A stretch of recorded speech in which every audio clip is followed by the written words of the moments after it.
उपस्थित हमारे बीच में श्री तरुण राठी जी, नीरज खन्ना जी, विजय कालांत्री जी, हमारे उत्तर प्रदेश सरकार में इंडस्ट्री के हमारे आयुक्त विजय पांड्यन जी, दीपेंद्र कुशवाहा जी, हमारे बीच में श्री ललित गांधी जी, सुदीप साकार जी जो हमारे UPITS की तरफ से आयोजक हैं, श्री वैभव बागमोल जी और हमारे यहाँ पर उपस्थित विभिन्न संगठनों से आए हुए हमारे सभी उद्यमी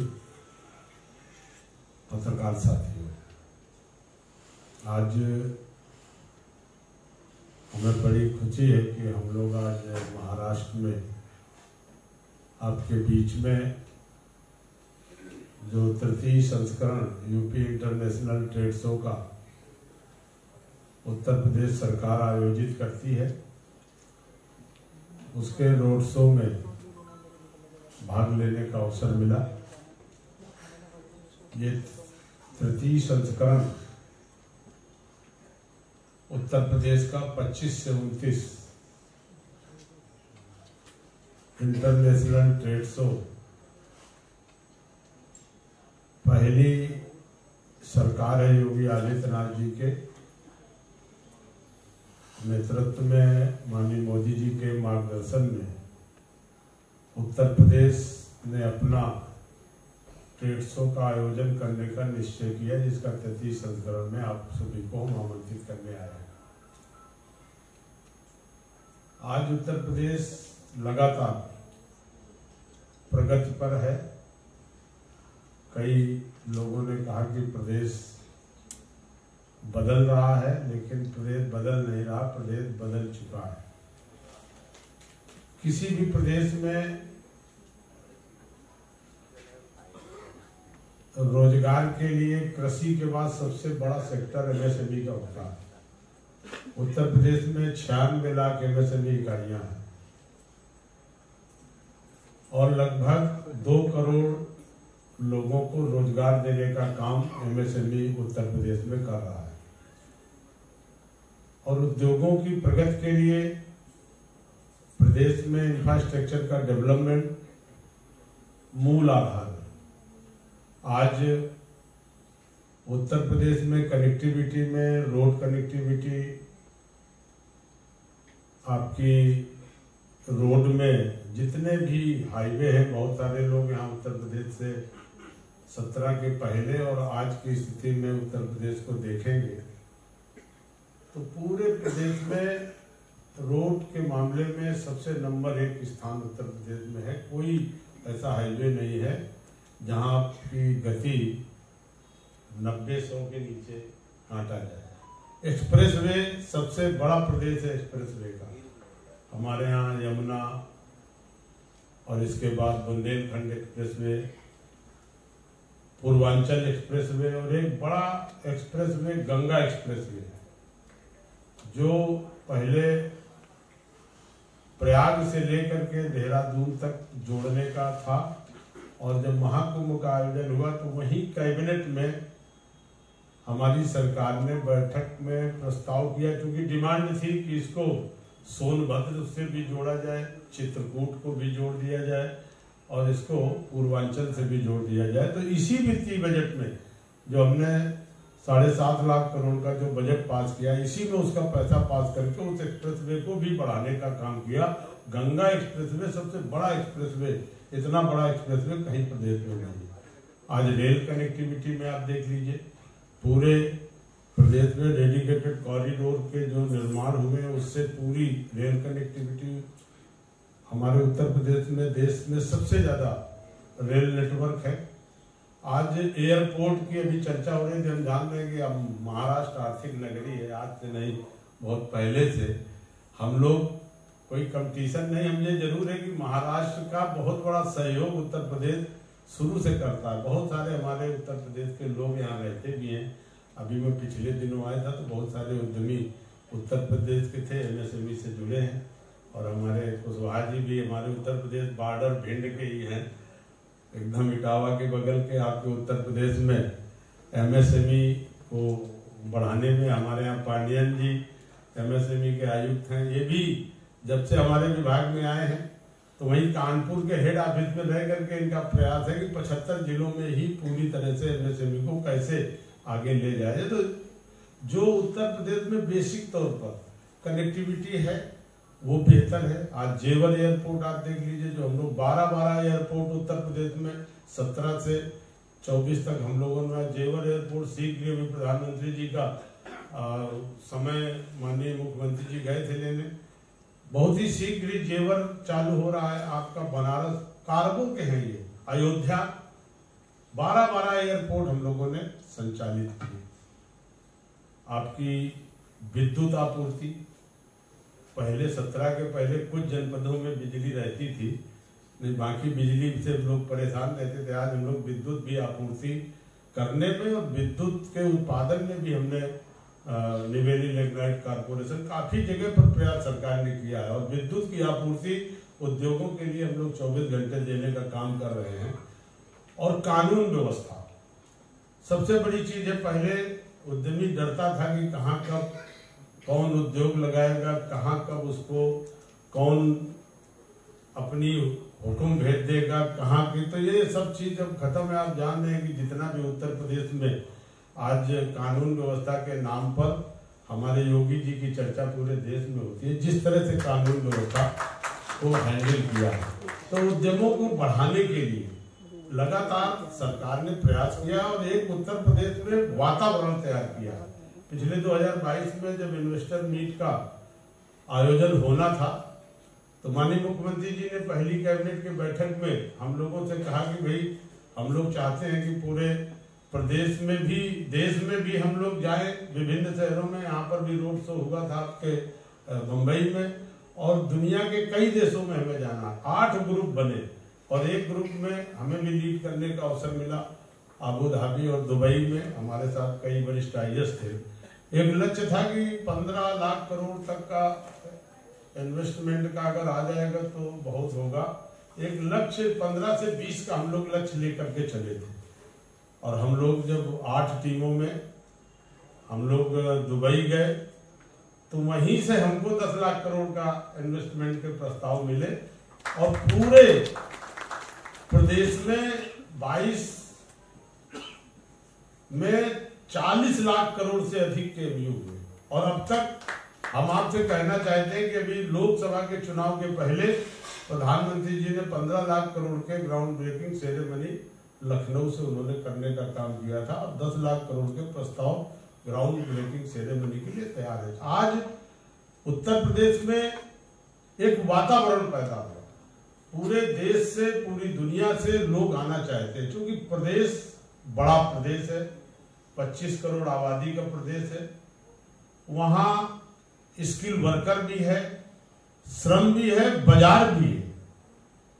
25 करोड़ लोगों का प्रदेश है और जिस तरह से एक माहौल बना है तो वहां हमारे उद्यमी आना चाहते हैं। इसीलिए हम लोगों ने 75 जनपद में लैंड बैंक तैयार करने का प्रयास कर रहे हैं। पूरे 75 डिस्ट्रिक्ट में हम लोग बड़ी बड़ी लैंड बैंक तैयार कर रहे हैं ताकि हम उद्यमियों को सस्ती दर पर उनको जमीन उपलब्ध करा सकें।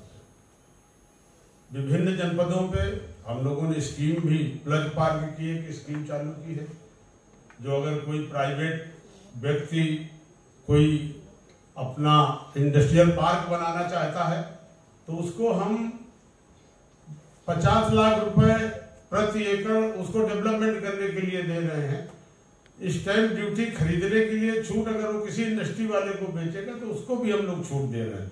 इसमें भी 12 प्लग पार्क मिले और भी जो लोगों की दिक्कतें थी उनको भी बैठ करके हम लोगों ने हल किया है। आज 42 सेक्टर की पॉलिसी उत्तर प्रदेश सरकार ने तैयार की है। एमएसएमई पॉलिसी, उद्योग पॉलिसी, टेक्सटाइल पॉलिसी। 1 करोड़ तक के जो सूक्ष्म इकाइयां हैं जो नौजवान के लिए लोन देने में, उसमें 25% कैपिटल सब्सिडी और 50% ब्याज में भी 5 साल तक सब्सिडी दे रहे हैं। ये भी हमें लगता है कि महाराष्ट्र ने भी नहीं किया होगा, लेकिन उत्तर प्रदेश में नौजवानों को, जो स्टार्टअप वाले उन नौजवानों को बढ़ाने के लिए हम लोग इसको भी कर रहे हैं। क्योंकि अभी हमने बात कहा कुशवाहा जी पॉलिसी यहाँ बना रहे हैं, अभी बोले कि 22 अभी कुछ पॉलिसी हमारी पाइपलाइन में है, आने वाली है। तो युवाओं को, जो प्रधानमंत्री जी का सपना है कि हम युवाओं को रोजगार मांगने वाला नहीं, रोजगार देने वाला बनाएंगे, इस तरह से हम लोगों ने अभी सीएम युवा उद्यमी अभियान एक हम लोगों ने चालू किया। बिना ब्याज, बिना गारंटी के 5 लाख रुपए तक का ऋण हम लोगों ने देना शुरू किया। 24 जनवरी को हमने इस योजना को लॉन्च किया था और अब तक हम लोगों ने 70,000 नौजवानों को इस योजना से लाभ में जोड़ने का काम किया। इसमें 1 लाख प्रतिवर्ष हम लोगों ने नौजवानों का लक्ष्य रखा है। और अगर वो 5 लाख रुपए बिना ब्याज के जमा कर देगा तो आगे उसको 10 लाख रुपए देंगे। तो चूंकि बड़ा राज्य है, संकल्प पत्र में भी हम लोगों ने कहा है कि भाई रोजगार देंगे, नौकरी देंगे। तो नौकरी और रोजगार बिना एमएसएमई के ग्रोथ के लिए हो नहीं सकती है। इसलिए पूरा प्रयत्न हम लोगों की, हमारी सरकार का है और $1 ट्रिलियन इकोनॉमी का लक्ष्य सरकार ने लेकर के आगे अपना काम शुरू किया है। इसीलिए आज उत्तर प्रदेश ने, हम लोग मंडल स्तर पर प्रदर्शनी लगाते थे जहां पर अपने उत्पाद को हम लोग प्रदर्शित करते थे। आज हमारे पास खादी भी है, टेक्सटाइल भी है, रेशम भी है।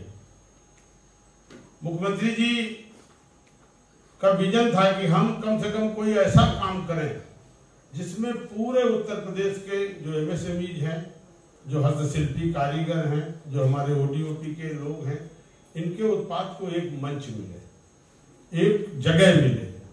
इसीलिए यूपी इंटरनेशनल ट्रेड शो की शुरुआत हम लोगों ने, राकेश जी आज हमारे बीच में नहीं, बड़ा नेटवर्क है, 40 लाख स्क्वायर मीटर के करीब 40। ललित गांधी जी, विजय कलत्री जी, CV Pandya ji, my colleague Vaibhav Bhagmare, respected dignitaries and participants, thank you so much for giving me this opportunity.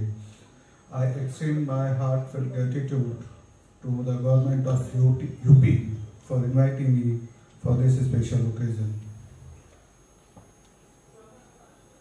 आप सभी को बहुत बहुत बधाइयाँ इस इंटरनेशनल यूपी का जो रोड शो है, ट्रेड शो है, इसको आयोजित करने के लिए। लास्ट ईयर भी मुझे इस कार्यक्रम में शामिल होने का मौका मिला और उस समय हमने निश्चित किया था कि इस तरह के शो में हम डेफिनेटली पार्टिसिपेट करेंगे और महाराष्ट्र भी इस तरह के रोड शोज या ट्रेड शोज आगे ऑर्गेनाइज करेगा। तो ये एक आइडिया है जिसको महाराष्ट्र यूपी से सीख रहा है। सर, यूपी ओडीओपी में पायोनियर रहा है और यूपी से सीखने के बाद महाराष्ट्र ने ओडीओपी स्कीम को फॉर्मलाइज किया, ओडीओपी स्कीम में काम किया और हमें खुशी है ये बताते हुए कि इस साल जो पिछले महीने में नेशनल लेवल पर जो अवार्ड्स डिस्ट्रीब्यूट हुए थे उसमें महाराष्ट्र को यूपी के साथ गोल्ड का अवार्ड मिला है ओडीओपी कैटेगरी। किसी भी राज्य में, जैसा अभी पांडे जी ने बताया, लगभग 42 पॉलिसीज उनके स्टेट गवर्नमेंट में अलग अलग सेक्टर वाइज उन्होंने बनाई हैं। अभी हर स्टेट लगभग इंडस्ट्री को प्रमोट करने के लिए पॉलिसी के फील्ड में कंटिन्यूस काम कर रहे हैं। अगर हम महाराष्ट्र की बात करें, कंटिन्यूसली यूपी की बात चल रही है, तो मेरा फर्ज बनता है कि मैं थोड़ी सी बात महाराष्ट्र की रखूं। सर, अभी महाराष्ट्र में अगले 1 महीने के अंदर 10 बड़ी पॉलिसीज जो इंडस्ट्री से रिलेटेड हैं वो आने वाली हैं। उनके ड्राफ्ट ऑलरेडी प्रिपेयर हो चुके हैं। आप सभी लोगों का उसमें बहुमूल्य योगदान रहा है उन सभी ड्राफ्ट को प्रिपेयर करने में। वो ड्राफ्ट तैयार होकर गवर्नमेंट के पास जा चुके हैं। Most likely with in a month or so these policy will come. Other than policy, infrastructure, आप सभी को पता है, जैसे यूपी में इंफ्रास्ट्रक्चर के काम के बारे में बताया, दुनिया का, एशिया का सबसे बड़ा एयरपोर्ट है, एक्सप्रेस हाईवेज हैं, उसी तरह से महाराष्ट्र में समृद्धि एक्सप्रेस हाईवे है, नवी मुंबई एयरपोर्ट है, और 4-5 इंटरनेशनल एयरपोर्ट है, वाघन का एयरपोर्ट है, कोस्टल रोड है, अटल सेतु है। ऐसे बहुत सारे इंफ्रास्ट्रक्चर के ऐसे बड़े बड़े प्रोजेक्ट्स हैं जिनको अगर मैं गिनाने जाऊंगा तो मेरे ख्याल से 2 घंटे का समय कम होगा। ये कोई कंपटीशन नहीं है, ये एक दूसरे को पीछे छोड़ने की रेस नहीं है, ये पूरे देश को आगे ले जाने के लिए हम एक साथ मिलकर काम कर रहे हैं, जिससे कि इंडस्ट्री को सपोर्ट मिले और हम सभी आगे बढ़े। यूपी की बात की, महाकुंभ की बात की, मैं तो ऐसी बहुत सारी सिमिलरिटीज यूपी और महाराष्ट्र में देखता हूँ। महाकुंभ यूपी में प्रयागराज में होता है, उसी तरह का महाकुंभ नासिक में महाराष्ट्र में होता है। यूपी का अभी जस्ट कंप्लीट हुआ है और महाराष्ट्र अगले मतलब 2 साल 2027 में ये करने वाला है। इंडिया के माननीय प्रधानमंत्री जी के मार्गदर्शन में हम सभी देश में तरक्की कर रहे हैं, पर अगर हम देखते हैं कि उसके बाद इस देश में जो सबसे डायनेमिक लीडर्स हैं तो उनमें महाराष्ट्र के मुख्यमंत्री महोदय और यूपी के मुख्यमंत्री महोदय, इन दोनों के नाम आते हैं। आज यहाँ पे बात हो रही है हैंडीक्राफ्ट्स की, तो मैं धन्यवाद देना चाहूँगा यूपीसीएच को कि इस तरह के प्रोग्राम वो ऑर्गेनाइज करते हैं, हमें उसका हिस्सा बनाते हैं और कंटिन्यूसली हमें सपोर्ट करते हैं या हमें आगे आने के लिए कई बार मजबूर करते हैं, और वो मजबूरी हमें खुशी प्रदान करती है। करण जी बैठे हैं, नीरज जी हैं और उनकी पूरी टीम है, मैं उनको एक बार धन्यवाद देना चाहूँगा गवर्नमेंट ऑफ महाराष्ट्र की तरफ से कि उनके सहयोग से हम आगे जाने की कंटिन्यूसली कोशिश कर रहे हैं। आज के आजच्या या रोड शो मध्ये आपल्या सर्वांचं हार्दिक स्वागत आहे। उत्तर प्रदेश के एमएसएमई मंत्री आदरणीय राकेश जी सचान जी, जो अपने नाम के हिसाब से ही तरुण है, ऐसे राठी जी, मंच पर उपस्थित हमारे डेवलपमेंट कमिश्नर आदरणीय दीपेंद्र कुशवाहा जी, विजय कलंत्री जी, नीरज खन्ना जी, पांडियन जी, मंच के सामने उपस्थित सभी गणमान्य, महाराष्ट्र के उद्योग, व्यापार एवं कृषि उद्योग क्षेत्र की शिखर संस्था के अध्यक्ष के रूप में मैं आप सभी का आज के इस रोड शो के अवसर पर हार्दिक स्वागत करता हूं। महाराष्ट्र की भूमि पर आप उत्तर प्रदेश की विशेषता बताने यहां आए हैं, ये हमारे लिए गौरव की बात है। वैसे अभी हमने प्रेजेंटेशन में भी देखा, नीरज जी ने बताया, हमारे एमओसी ने भी काफी सारी बातें बताई। उत्तर प्रदेश, नीरज जी बोल रहे कि बदल रहा है, तो मैं हर 3-4 महीने में एक बार जाने का मौका मिलता है, वो बदल चुका है। उत्तर प्रदेश ने जिस गति से प्रगति की है, फिर वो भारत के हाईएस्ट एयरपोर्ट्स हो, रेल कनेक्टिविटी हो, रोड्स हो, या हमारे प्रभु श्री राम का जन्म स्थान का बनाया हुआ शानदार अयोध्या का मंदिर हो, काशी विश्वनाथ का बहुत ही शानदार कॉरिडोर हो, तब क्या कुछ बताए यूपी के बारे में। आपने पूरे भारत के हर व्यक्ति के दिल में अपना स्थान ऑलरेडी बसाया है। उत्तर प्रदेश वैसे तो कई सालों से हमारे रोजमर्रा की जीवन में व्याप्त है, फिर वो आगरा का पेठा हो, कानपुर के जूते हो, या मुरादाबाद के हमारे ब्रासवेयर हो, लखनऊ की चिकन की गारमेंट हो, ऐसी कई सारी चीजें हैं जो अपने आर्ट और क्राफ्ट के माध्यम से महाराष्ट्र ही नहीं पूरे भारत ही नहीं विश्व के विभिन्न स्थानों पर अपना एक अलग स्थान बनाया हुआ है। महाराष्ट्र और यूपी का एक गहरा रिश्ता है। यूपी ने महाराष्ट्र को बहुत कुछ दिया है। महाराष्ट्र आज भी उद्योग के क्षेत्र में भारत में अव्वल स्थान पर है, अपना स्थान बनाए हुए। हो सकता है आप निकट भविष्य में ओवरटेक कर ले, लेकिन हमने एक ऐसा व्यक्ति यहाँ पकड़ के रखा है जो हमारा पहला नंबर जाने नहीं देता, वो है हमारे दीपेंद्र जी कुशवाहा। वो भी आपकी उत्तर प्रदेश की हमें मिली हुई देन है। इतने उत्तर प्रदेश की भूमि में क्या विशेषता है पता नहीं, बहुत से उच्च कोटि की बुद्धिमत्ता वाले लोग आपने पूरे भारत को दिए हैं।